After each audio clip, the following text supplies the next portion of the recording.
So hi guys, good morning. So karon nainangutan na sa kuha, but this is a common question na long time ago.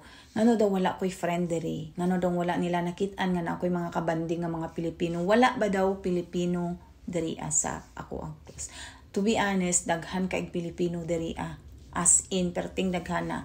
Pero I choose not to involve with group of Filipino kasi number one, akong bana dili social, dili mahilig akong bana og mga ingana, and dili maraog kanang ni anak man siya sa kuwagod nga dili daw nako need og group of people.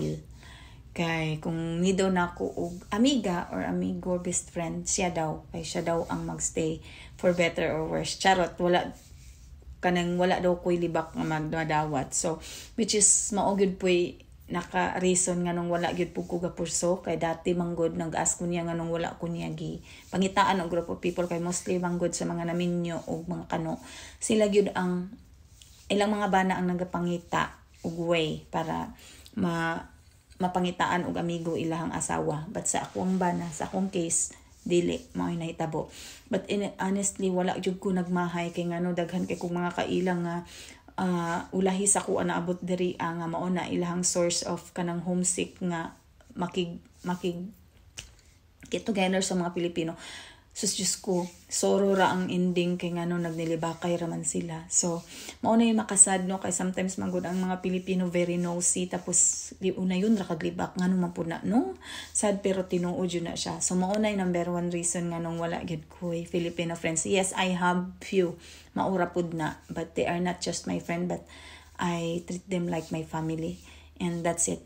And wa po ko nasanay nga ako mga amigo guys kay I'm used to have just family, not really a lot of friends. So I'm okay with it. So magpuyo ko nga magmalinawon and cheaper nara ko diri sa balay.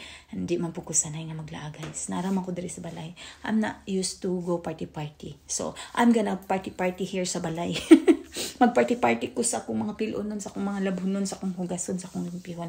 I have enough work, guys. I don't need it. And I have friends in social media. So, virtual friend. And that's enough. I don't need to go party. Ayan. So, mao na yung reason, guys. Nga nung wala ko'y friends. Nga wala ko'y ginaaduan nga group of Filipino people. I've been here for 13 years and I'm happy. And I'm okay.